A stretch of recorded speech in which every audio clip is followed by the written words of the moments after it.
Vamos a seguir avanzando en el tema de sincronización de procesos. Los videos anteriores habíamos trabajado sobre el tema del uso de las herramientas semáforos, desarrollados ese tipo de variable por Dijkstra en 1965. En la misma época Dijkstra desarrolla su algoritmo, que luego es mejorado por Peterson en la década del 80 para tener una solución por software para esta problemática. Cuando Dijkstra desarrolla las herramientas tipo semáforo, que son lo que van a ser luego la base de la solución por hardware y las instrucciones test and set, la concurrencia que teníamos era de unos 4 o 5 procesos. ¿Por qué? Porque teníamos 64K de memoria principal.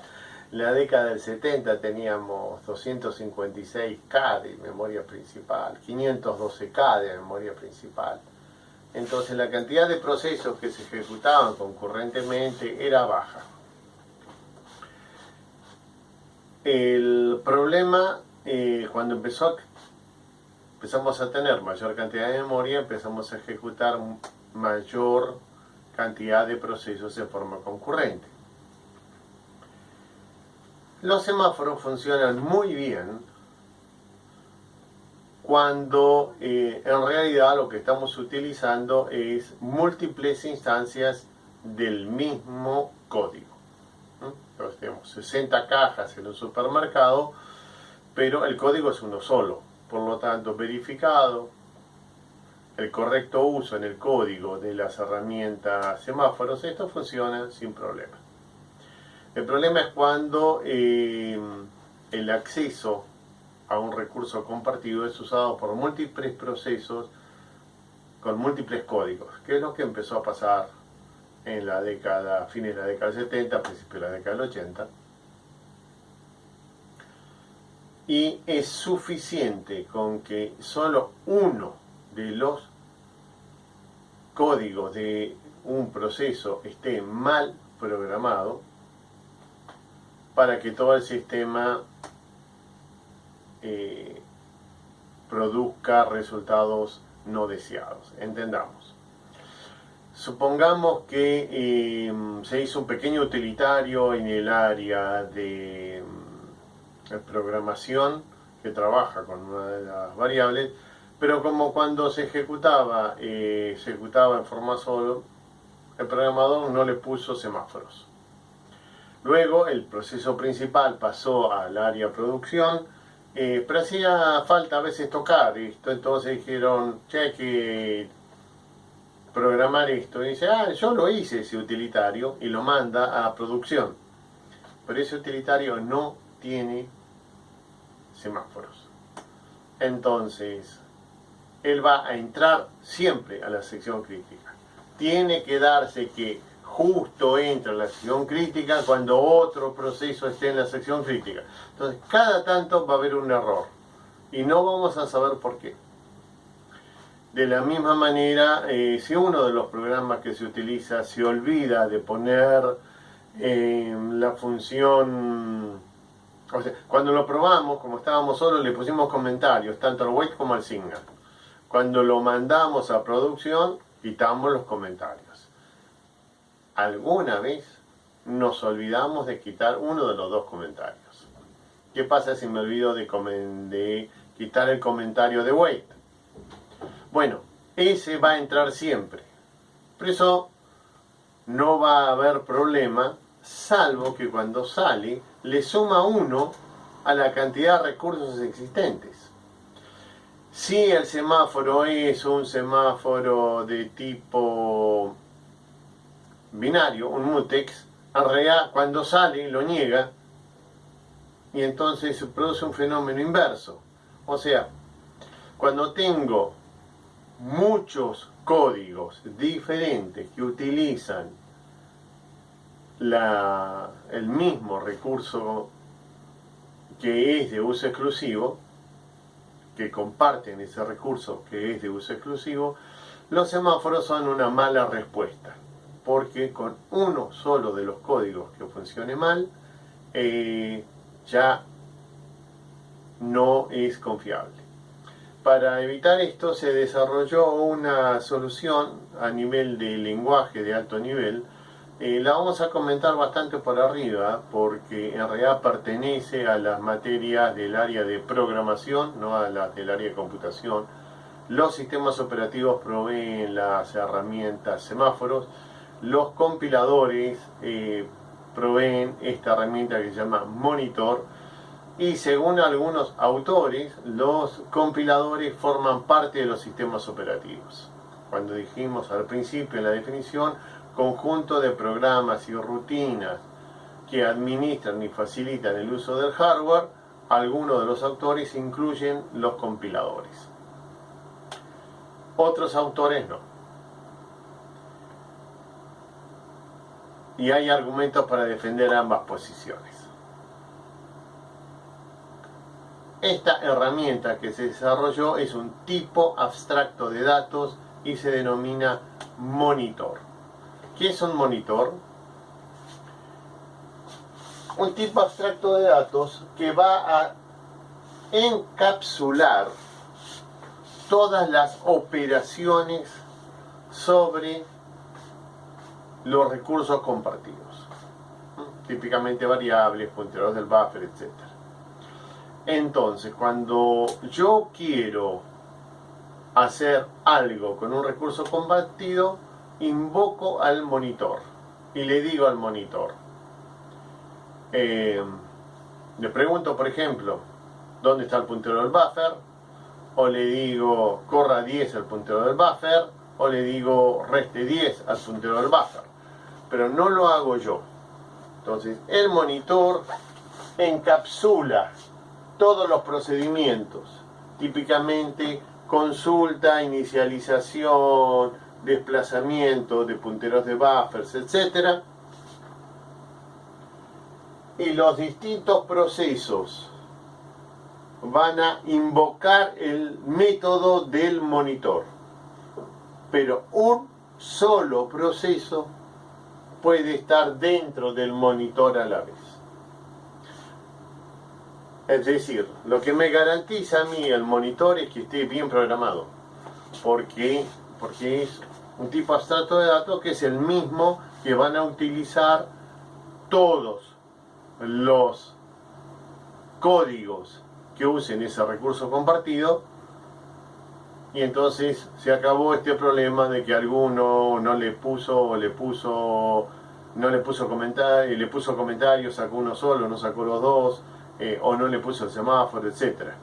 Todos los que usamos esa, vamos a hacer un ejemplo muy sencillo, que es una variable, un buffer, es un recurso compartido, y lo que tenemos son las variables de puntero del buffer. Entonces, simplemente todos para trabajar contra esto invocamos el monitor. Nadie programa dentro de su código sobre esto, sino que todos invocamos el monitor.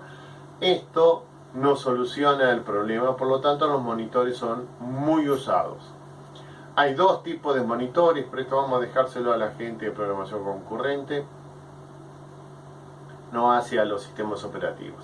Lo que sí decimos es que necesitamos a su vez otro tipo de variable, que es la variable condition, las variables de tipo condition, que van a tener dos operadores, el operador wait y el operador signal, que van a ser las variables que van a administrar la cola de entrada al monitor. Entonces, los procesos van a tener una cola, cuando decimos cola de entrada decimos conjunto, o sea, no estamos hablando del algoritmo por el cual se va a decidir cuál de los procesos que quiere usar el recurso va a entrar al monitor. No estamos hablando de un first come first server, decimos cola como concepto del conjunto de procesos que están invocando al monitor, y esto va a ser administrado por variables de tipo condition que van a tener las instrucciones wait y signal. No son las mismas wait y signal al semáforo, porque el signal de un condition no afecta Si yo invoco, si yo un signal, opero signal sobre una variable condition, sin haber hecho un wait previo, no pasa absolutamente nada. No, por eso, no son las mismas operaciones que los semáforos. Pero esto ya pertenece al área programación, así que espero que en alguna de las materias siguientes vean programación concurrente y el uso de los monitores, porque esto escapa a la materia de sistemas operativos. Lo que estamos diciendo es los sistemas operativos modernos proveen herramientas, típicamente los semáforos, que nos permiten construir tipos abstractos de datos, los monitores para la sincronización de procesos y los lenguajes de programación, los lenguajes concurrentes nos van a permitir definir los monitores. Simplemente sepa que existen. Son muy útiles y necesarios en toda la programación moderna. Otro de los temas que se suele mencionar en sistemas operativos son problemas típicos de concurrencia.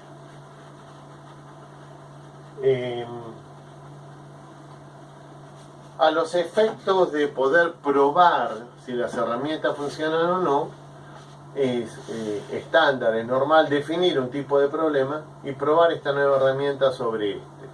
Luego, cuando yo tengo un problema en particular, verifico si ese tipo de problema es de esta familia, y si es de esta familia, las herramientas que ya probé las puedo utilizar para esto. Uno de los problemas típicos es el denominado problema de lector-consumidor. Y ese problema en administración de buffers. Lector es el proceso que lee el buffer, el lector-escritor, perdón. Escritor es el proceso que escribe en el buffer. El ejemplo más claro es cuando vemos un video por YouTube. Cuando vemos un video por YouTube, lo que nos va a pasar es que vamos a tener un hilo que alimenta el buffer, que es el que está recibiendo de internet, y vamos a tener un hilo que reproduce. Y entonces lo que vamos a tener son los punteros sobre el buffer. Acá vamos a tener dos buffers para generar un buffer circular, un buffer infinito, y entonces uno consume y el otro produce. Lo que nosotros tenemos que garantizar que el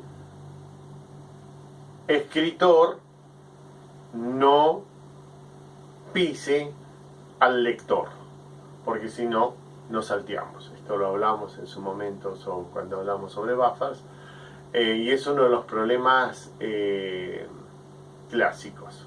También se suele llamar productor al escritor en su terminología.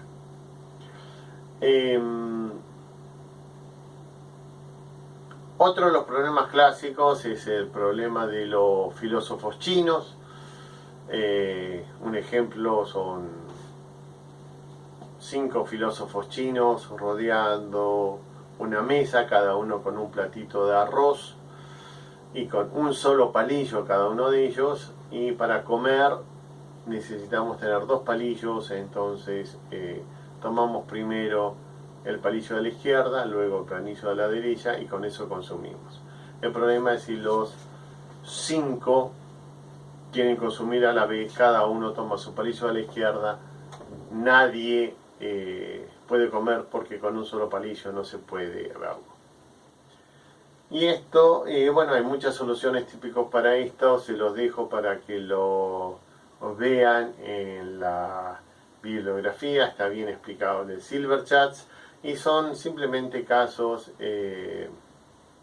típicos de necesidad de coordinación, y sobre todo pertenecen a la parte de programación y a teoría de compiladores. Lo que sí tenemos que destacar que tanto el uso de los semáforos como el uso de los monitores no impiden la posibilidad que se cree un interbloqueo o bloqueo mutuo, que es tema del próximo video.